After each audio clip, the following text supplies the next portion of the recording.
Hello বন্ধুরা, শুভ দুপুর। তা আপনাদের সামনে আমি আবার রান্নার ভিডিও নিয়ে চলে এসেছি, দেখতেই পাচ্ছেন। তো এখানে কি রান্না করা আছে তা দেখুন। মাংস করেছি, পোলট্রির মাংস আর কি। আর এদিকে এঁচড়, আর আছে লাজনের ডাঁটা, মিষ্টি কুমড়ো, পটল আর গাজর দিয়ে একটা সবজি।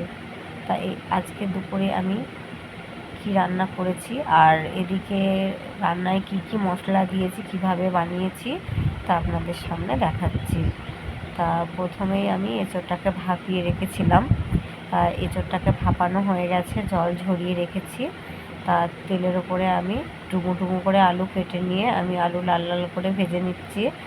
তা আলু ভাজা হয়ে গেলেই আমি একটু ফোড়ন দিয়ে নেব, শুকনো লঙ্কা, গোটা গরম মশলা আর তেজপাতা, তার সাথে একটু পেঁয়াজ দিয়েছি।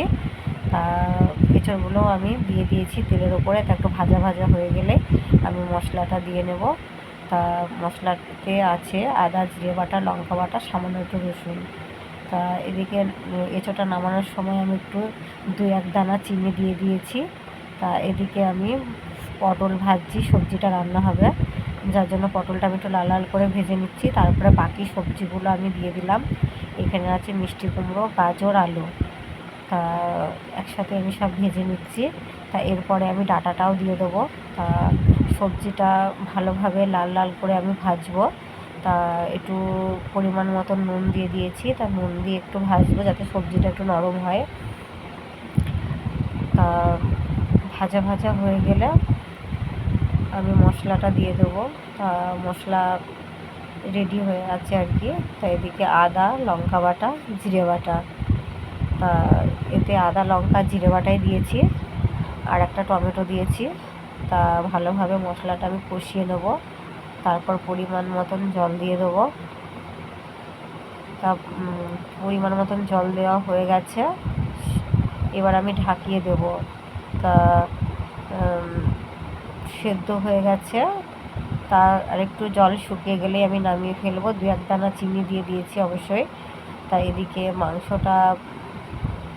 মাংসর আলু আর কি তেলে ভেজে ফেলেছি লাল লাল করে।